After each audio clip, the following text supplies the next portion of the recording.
So we just had a powerhouse panel talking about the role of data in public health. And now we're going to switch gears a little bit and harken back to the presentation we had this morning talking about buzzwords. One of those buzzwords was data governance. So now we will hear from Andrew Therriault talking about best practices of civic data governance. Get ready to learn a lot from Andrew. Andrew, one of the things that we will do is make sure that we are tracking all of the questions, which I'm sure will be plenty for those that put those in the chat, and we will follow up with those questions on the back end. But Andrew, the floor is yours. Sounds great. Thanks, Patrice. And thanks all of you for joining. I'm Andrew Therriault, and today we're going to talk about doing data governance, particularly in local and state government. So just to get us started, I want to give you a little bit of background about myself and why we're going to be talking about this today. So I originally came out of political science. I did a brief stint as an academic before spending about a decade working in the sort of data science world, broadly speaking. And all told, I've got more than 15 years of experience working with data from the public sector of all types. Most notably for what we're talking about today, I was the chief data officer for the city of Boston from 2016 to 2018. I also spent a good chunk of my career working in politics, most notably as the head of data science for the Democratic National Committee. For the past couple of years, I've been working as a data science and strategy consultant and teaching at Northeastern and Harvard. And I also founded a company called Civin about 2 years ago. I started this company with my old counterpart from San Diego, Maxim Pechersky, who was chief data officer there while I was doing the same job here in Boston. And we wanted to start this company to take some of the lessons we had learned during our time in government and make them available to cities other than our own.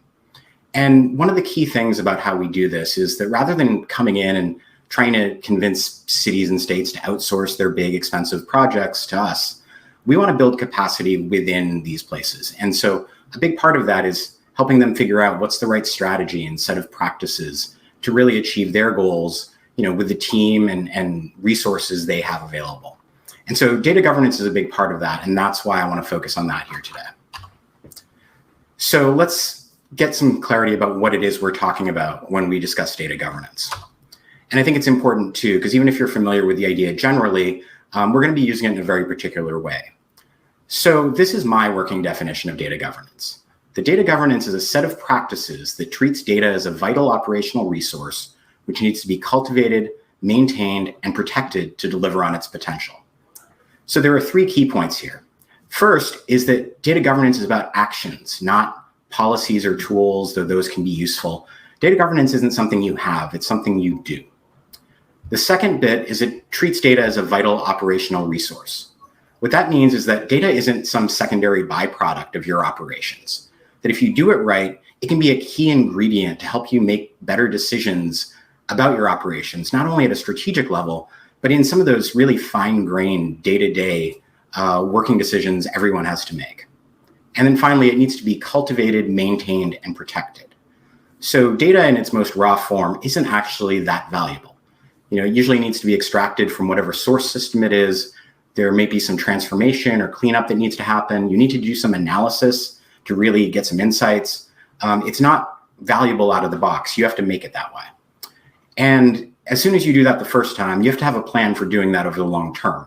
It's not something you solve once and then suddenly you have data for now and forever. You've got to really stay on it. And like any valuable resource, if you don't protect it, if you don't avoid misuse or accidental disclosure or corruption of your data, it can lose its value or even backfire on you. So you have to really pay attention to that as well. So why does this all matter? Well, the first part, I think, is pretty obvious, maximizing value. Any analysis you do, any dashboard or application or report you build is really only as good as the data you put into it. So if the data isn't high quality, then it doesn't matter how easy to use or visually attractive whatever you create with it is, it's still not that valuable. You also want to minimize risk. We mentioned things like privacy and security or potential legal issues as ways that, if you're not careful, your data can become as much of a liability as it is an asset. And then perhaps the most important thing that I think is undervalued is trust. That when you're doing this kind of work, and particularly in government, it requires trust from 3 different sets of people. One are the people you're getting data from, that they need to know that you're going to use it responsibly. The second is the people who consume what you do with that data. They need to know that what you're giving them is accurate and reliable. And it also matters that you have the trust of the people who are your data, that is, the members of the public, because transparency is incredibly important, and you need to be able to explain, how you're going to handle that in a way that doesn't violate the public's trust. And so data governance is a key component to building that trust because it shows exactly what kind of practices you're putting in place. So how is this particular to government? I mentioned that, I'm using a very particular definition, and it's really based on the differences between working in government, particularly local and state government, from working in the private sector.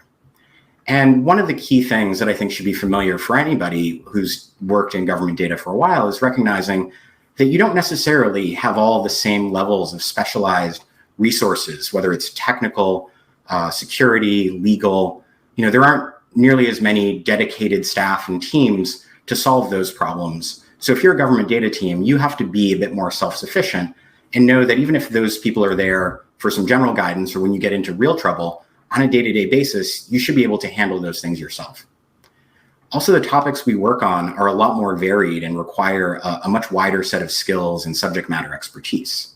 That, when I was at the city of Boston, we had 60 or so different departments and programs, all of which worked in different areas, had different tools, the people there had different training. And so there's a real, important factor where it wasn't obvious that we would understand what the data we were getting as the analytics team meant. And we had to work closely with our partners to really rely on their expertise. Also, the organizations are more horizontal than hierarchical. And for people outside of government, that might be a surprise. They think you have a mayor or a governor or a city manager, and then the org chart kind of flows down from there. But if you've worked in government, you understand how big a part of the job persuasion is, that for you to be successful requires getting your partners on board because they have many other things competing for their time and resources. And if you can't convince them, they're not going to be good partners for long. Also, most of the people you're working with, those partners I just spoke of, they're probably experts in something other than data or tech. They might be experts in public health or education or housing, but they didn't, spend their formative years learning how to code.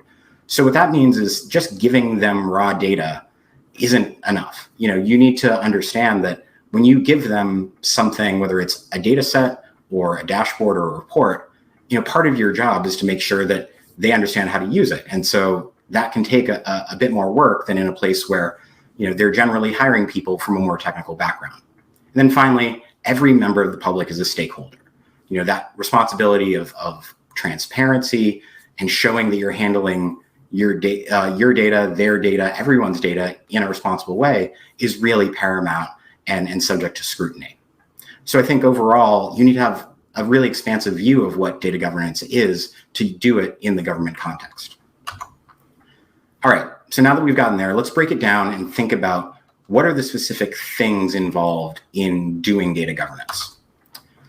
So there are 6 principles I'm going to talk about. And as I talk about these, the first 3 of these, quality, accessibility, and reliability, are generally what you would think of as traditional data governance that you'd find in any organization. The last 3, security, privacy, and compliance, those are the things that I think are particularly uniquely important to doing it in government because there aren't necessarily other teams or other experts you can rely on to worry about that so you don't have to. So I'm going to go through each of these in turn. And, I could teach an entire semester-long course on data governance, but we obviously don't have time for that. So really what I'm going to focus on is just what are the key questions you should be thinking about as you think through each of these principles. So thinking about data quality, it starts at the source, where you're getting your data. And it's not even about the data itself. Really, it's about what you're going to do with it. This is kind of a research design question. What are the problems you're trying to solve? What's the information you're looking to get? That should drive what data you look for and try to use. If you don't have the right data, you might find, the right answer to the wrong question, and that's not that useful. Once you found that data, you need to make sure you understand what it reflects and that it is actually accurate, that there's something in the real world that your data represents. And you want to make sure that the accuracy of that is really good enough that your data set is reflecting what's actually happening in the world. And oftentimes this is a challenge. There will be things like missing records or fields. Most data sets you'll find often will need some kind of cleanup. So you should understand what are those limitations or what things need to be done in order to get value from it. So once you've taken data out of its source system, now you have a whole new problem, which is you have 2 copies of data. And you need to then make sure, well, is the data that you're actually working off of, whether it's in your data warehouse, in your visualization tools, or what have you, is that up to date? Is that consistent between the system that you're working on it in and what the people that you're partnering with are going to be looking at? If you have 3-on-1 records, for example, is the data on your 3-on-1 dashboard the same data that somebody in the 3-on-1 call center could dive into their operational software and look and find? And oftentimes they won't actually line up exactly, but then you have to make a choice is about how much variance you're willing to accept, based on the expected use cases. The other thing too is, if things change in that data over time, say somebody goes back and updates a 3-on-1 record, does that get propagated into your version of that? Because again, that's an area where, if you haven't accounted for that ahead of time, you might start out with high quality data, but it could get worse over time if updates are getting made in the source systems, but not in the copy that you have. The second area is accessibility. And so for your team, that means, do you and your team understand the process that generated the data? And is it documented so that, 2 years from now, when somebody else needs to work with it, they can learn about that process as well without having to go and ask the same questions that you're asking now? And that's not only technical. Do you have the right context? Do you understand the subject matter enough in order to really make valuable use of that data?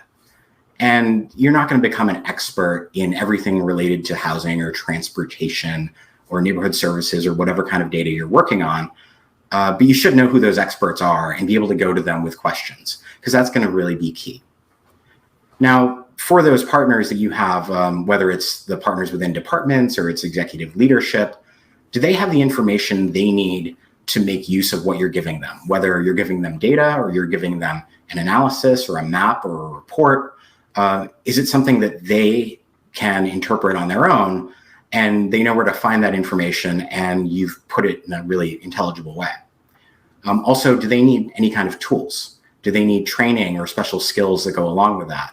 I mentioned a few minutes ago that most of the people you work with are experts in something that is not data or technology.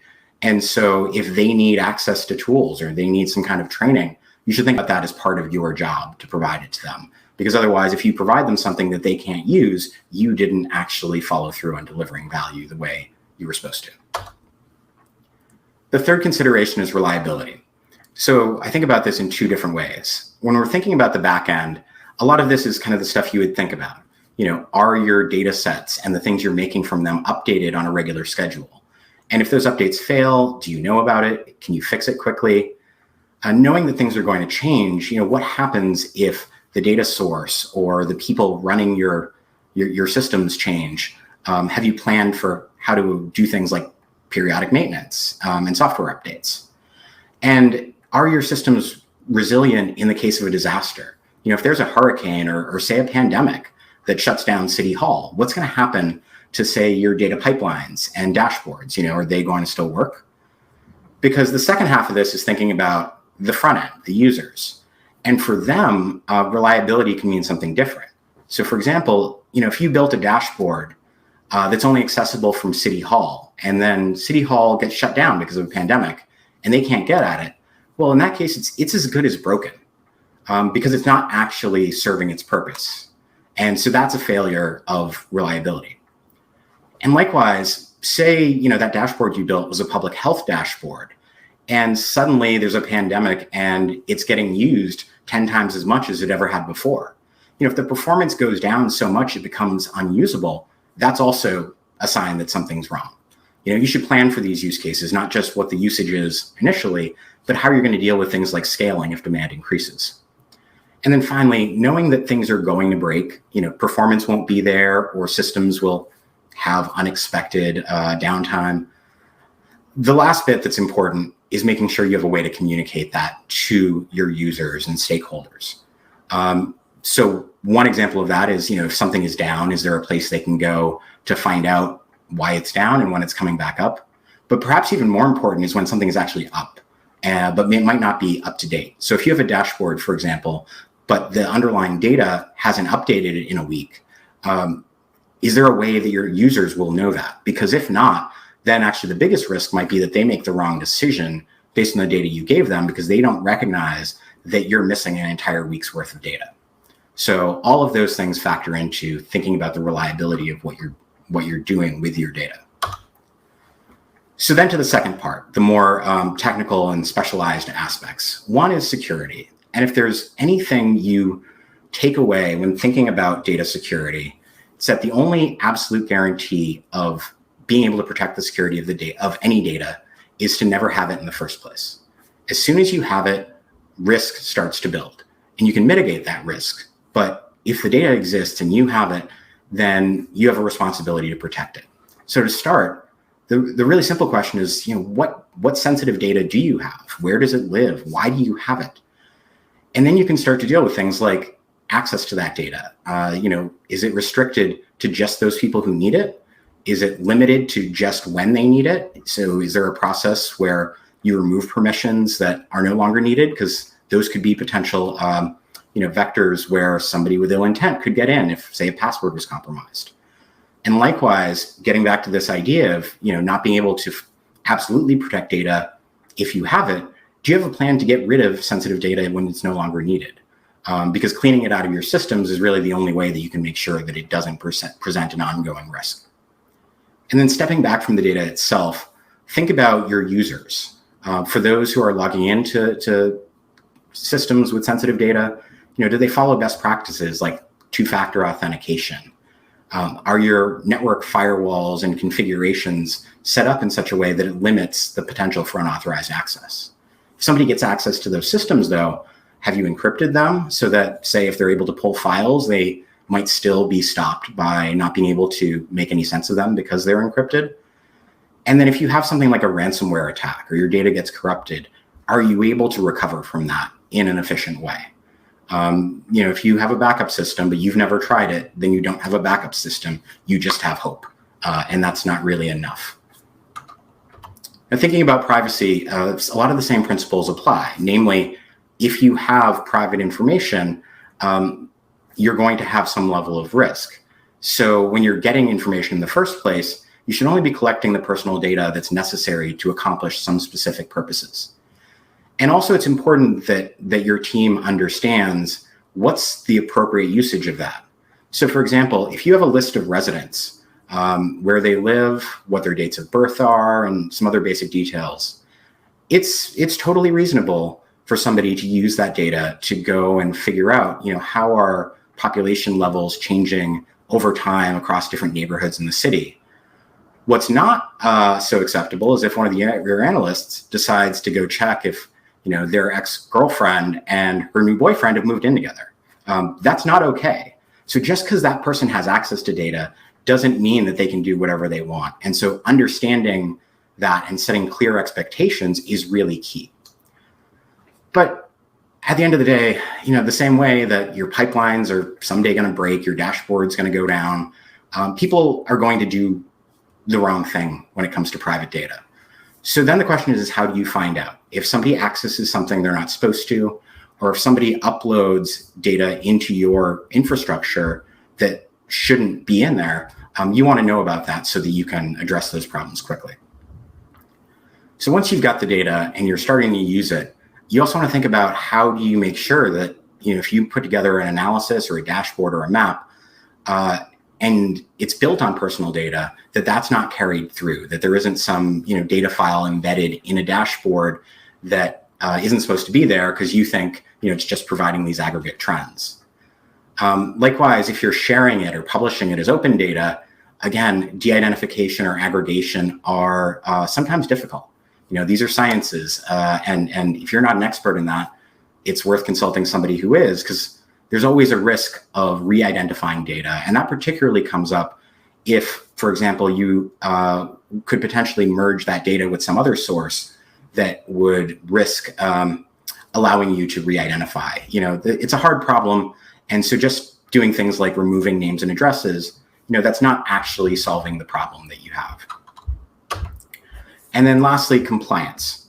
So a lot of what we think about in terms of compliance is about protecting data and limiting access. So this comes up a lot when we're thinking about things like health data with HIPAA, or education data with FERPA, or GDPR, or the new California privacy regulations. And so there are all these rules and regulations you need to abide by to lock down your systems. If you're working with third-party data, there's also licensing agreements that limit what you can do with that. And it's important that you know that. It's also important that everybody else on your team and your partners understand that. Again, because there's always these potential areas where this could be violated. And while things like monitoring and access controls will help, at the end of the day, you need to make sure everybody else is on board with these plans as well. But compliance also works in the other direction in terms of opening up access. So one of the things that comes up is, we think about retention in terms of maximum lengths, that after a certain point in time, you shouldn't keep sensitive data that you don't need. But you also can have minimum lengths. I think anyone who's dealt with public records laws understands that certain kinds of data, there's a minimum retention requirement. But we often don't think about that on the, more analytics focused side, because we think, oh, whoever's creating the data will deal with that. But if you're doing things like creating reports or analyses that get used to make, say, policy decisions, that might be subject to public records law. You might need to keep copies of that for 3 or 5 or 10 years or whatever. And that's something that you should know about, because it varies from city to city and state to state. But it's something that you should be aware of, and your team should, so that you can make sure not to violate that as you go through your workflow. And if you do have to produce records, analyses, data sets, whatever it might be, you should also understand how to do that without compromising privacy or security through things like de-identification or aggregation. Because if you do have to release things, you want to make sure that you're not releasing anything more than you need to, if that could bring on additional risk.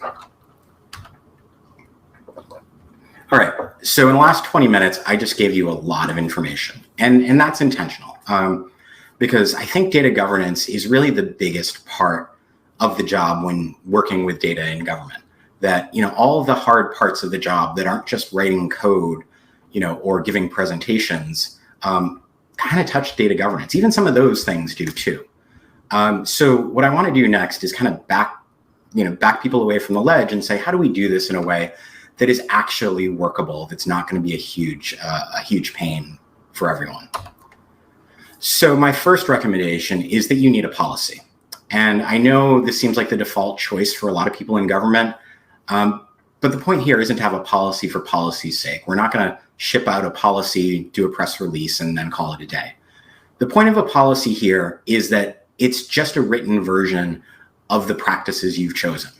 And that matters for a few reasons. One is it sets consistent expectations for what those practices and processes are, that you can share with your team and with your partners.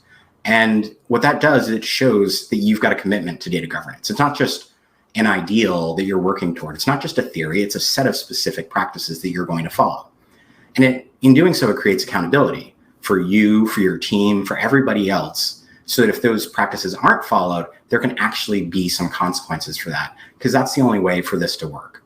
And so overall, the point of having a written policy is that this is how you demonstrate to your partners, the people who you're getting data from or giving results to, or the people reflected in your data, that you're serious about handling their data responsibly. So where do you start? The first thing I'd always recommend is data inventories and audits. So data inventory is really just a long list of all of the data that's available to you. And whether or not you're actually using it, this is that kind of first cut. If there's an application that generates data in some department that you work with, write it down.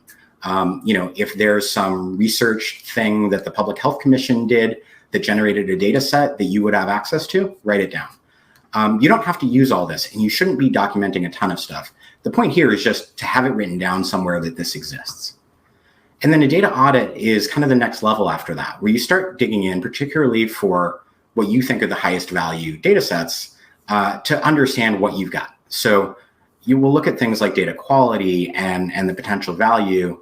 We'll also look at what are those risks, those privacy, security, or legal risks associated with data, and lay out, what could you actually do with this? And that's how you make decisions of what data you want to work with, is you start thinking about what are the use cases and how much work does it take to get there, and what's the potential benefit. The next step after that, for me, would be classifying data sensitivity. And this is particularly important for data that you're actually bringing into some kind of central repository or data warehouse. Basically, anytime that you are now responsible for that data, this becomes particularly important. So what that classification does is it gives you some guidelines as to how to handle it and who should have access. It doesn't have to be too complicated. My usual system for this is low, medium, and high, where low is things I don't really have to worry about, things that are public records or have already been published as open data. And high is everything that has very strict rules under HIPAA or FERPA or some data sharing agreement. And I know that I can't share those unless the person who owns that data says so. So in a way, that's really easy. And then there's a middle group where, that's where you spend a lot of time figuring out what's the right approach. But that does at least let you very quickly figure out what should you be focusing your efforts on. And when you're thinking about this level of sensitivity, you think about, does it have private personal information? Are there legal requirements? Does it present security risks? What do public records laws say? If they say, for example, that this is a data set that if somebody asks for it, you have to give it to them by law, then really, you shouldn't spend much time trying to protect it, because if somebody can come in the front door, you don't need to lock down the back door that much. And likewise, bringing your data owners, those people who are giving you access to data from their source applications or their research programs or whatever, they should also be involved in this process, because they're the ones that ultimately decide whether to share it with you, which means then, you should use their input to figure out who you share it with and what you do with it when you have it. And then the last of these first steps would be to build a data catalog from all this data that you use. And the difference between a data catalog and an inventory is that an inventory is very wide and shallow. It's all the things you have access to, you could use. A catalog really focuses just on the things you're actually using, those high value data sets. And it goes a bit deeper. It's not just, hey, what's in this data and who owns it, but what are the fields? What do they mean? How often is it updated? What are the specific processes? This is really the detailed documentation that's going to be a resource for your team and everybody you work with for years to come. And so thinking then about the long term, that's where you get into things like monitoring and maintenance. And I think every time you put something out into the world, whether it's you've brought in some data set or you've published a dashboard or report, you need to have a plan for what you're going to do next. If you're responsible for creating it the first time, you're also responsible for understanding what the long-term plan is. And a lot of that can be automated, and you can do things like set up monitoring to see, who's accessing sensitive data sets or who are the most frequent users of particular applications.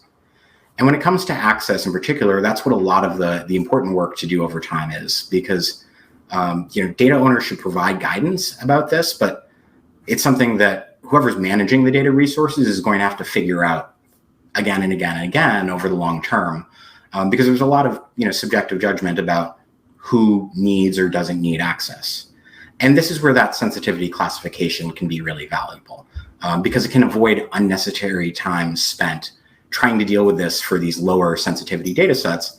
And it also actually lets you know when your job is really easy, because in some cases for these high sensitivity ones, that shouldn't be your job. That should be on the data owner. So you don't have to waste time trying to figure out yourself whether somebody should have access. And then I've talked before about backup and retention. And again, one of the key points to remember is that if you just back up and you've never tried the recovery part of it, you haven't actually set up a backup system. And those retention policies should really apply to every data set, at least every data set that has sensitive information in it. And you should have a schedule in place for when you're going to go out and clean all those data sets that you don't need anymore. So then lastly, I think what's important is thinking about this as, how do you make data governance really a benefit rather than a burden to your team? And so, as you put this into practice, it should be part of every workflow, not just something you do after you do the work. If you are building a data pipeline, for example, and you think of the data governance part, say writing the documentation, is something you do after you put the pipeline in production, you're doing it wrong. That should be something that happens along the way. And as you do that, though, I think it's important to make sure you don't add too much overhead, and particularly when it comes to documentation. That's something that I think a lot of places try to overdo, and then it becomes a real hassle. And you can automate a lot of this stuff too. Like one of the things that almost all of you probably have access to are tools to scan databases and file stores for sensitive information. IT or information security teams, that's a standard thing they do. And that can be really helpful for you as well, at least as a first cut to understand what data you have, as you're doing that data inventory, and really get a sense of, okay, where does this sensitive data live? Then you can start to manage it. And it's not going to do the job for you. It doesn't tell you what you should do with that data. It just lets you know it's there. And then that gives you somewhere to start. And you should also use these data governance practices to foster collaboration between your teams and others. So one reason to do documentation in the first place is that it can really save time if you do it well. If you have good documentation, that means if somebody new joins your team, you don't have to train them one-on-one on all these things. They can go read for themselves and come back. And likewise, for people outside your team, if there are questions they have that can be answered in writing, that helps you scale rather than having to do it yourself every time. And perhaps most importantly, bad documentation generally leads to bad code or bad analyses. And fixing mistakes is one of the most time-consuming things possible.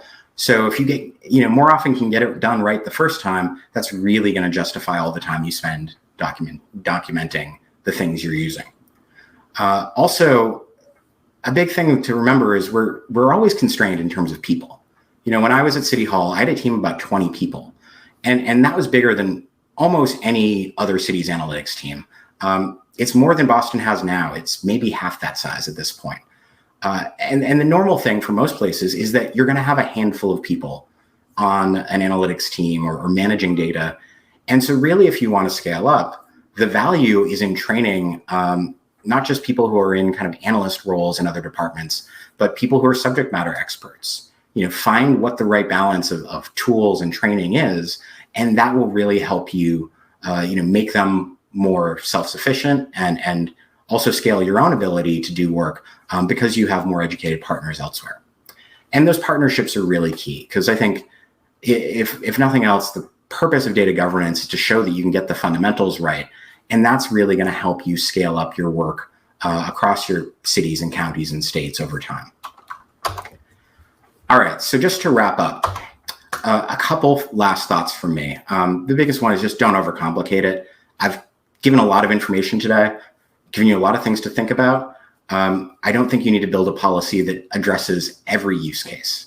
And the important thing to remember is there's no perfect way to do data governance. There's no policy that works for every city, but also, there's no policy that covers every particular circumstance correctly.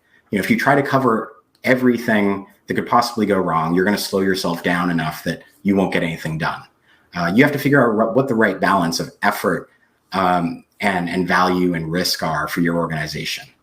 And the one tip I would give on that is that if you find yourself spending time on data sets that aren't either high value or high risk, you're probably getting that balance a little wrong. Data governance at the end of the day is really about making the most of your high value data sets and mitigating the risks from your highest risk data. For things that are less consequential, you should accordingly spend less time on them. And as you're doing this, get input from your team and your partners. One of the biggest mistakes I made when I was at City Hall early on trying to do this was that I tried to impose a documentation system for our projects top down. And it turned out to be pretty heavyweight and people didn't want to use it. And after a few months, I was the only one who was actually following through with it. And when I talked to my team, they complained about this and offered alternative suggestions for something that was lighter weight, worked better with their processes, and ultimately was much more reliable because people were willing to actually use it.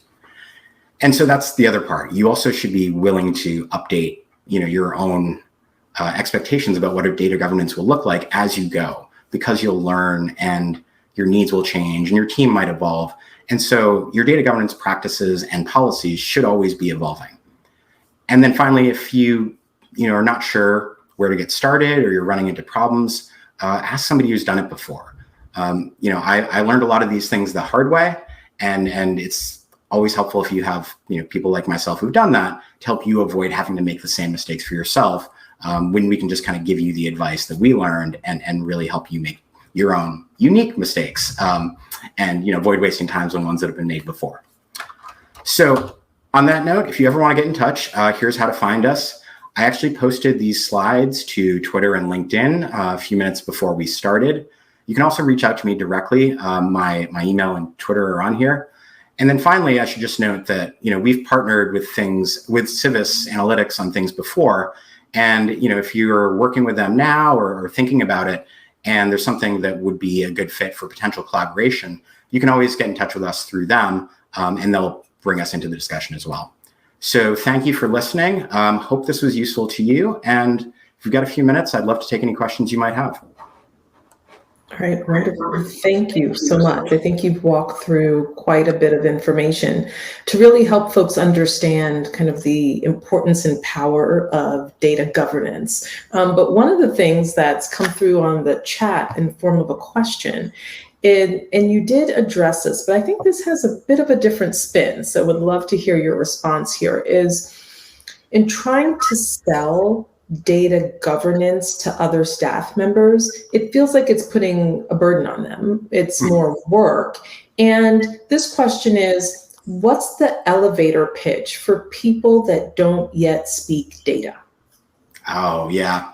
Well, I think the elevator pitch for them is really about data not needing to be intimidating. But I think that's part of the problem when you're trying to sell non-data users on data, it's this black box, right? And I think the problem that I've run into as much as anything is coming from that kind of PhD level data science background. I think there are a lot of people who are more used to filling potholes or fixing streetlights who look and say like, yeah, you're the nerds, right? Well, I mentioned trust quite a few times here. And I think part of the data governance bit that's important is to say like, look, these are our practices. I don't think you should be putting the burden of those on other teams or departments. I think data governance practices and policies are ideally mainly focused on the teams that are actually working with data and doing analytics. But it does say where to involve those other people. So for example, thinking about things like data ownership, when you want to involve your partners on deciding who should have access or how data should be used and for what use cases, other teams want to be involved. They want to be consulted, and they want to make sure, when they share data with you, that you're not going to go behind their back and share it with somebody else or do something that they didn't intend. So I think explaining their role in that actually helps build that confidence.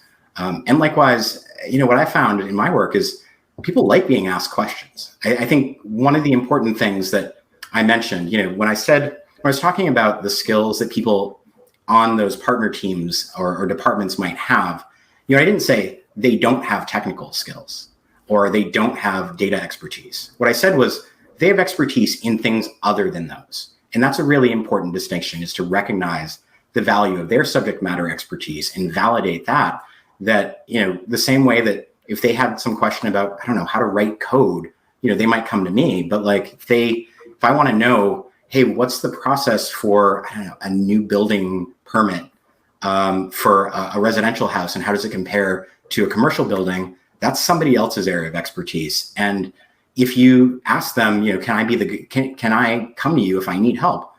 More often than not, people will say, please do, because I don't want you to screw up my data. I don't want you to misinterpret things.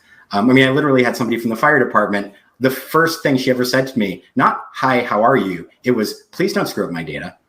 And, the flip side of that is if you engage them in the process, the people who care in that way, that, they're skeptical or they're wary, that's generally not because they don't care. It's because they care so much and they don't want you to screw it up. So that's where data governance can really be valuable. It's in a way your promise to them that you're going to be responsible with the data that they share.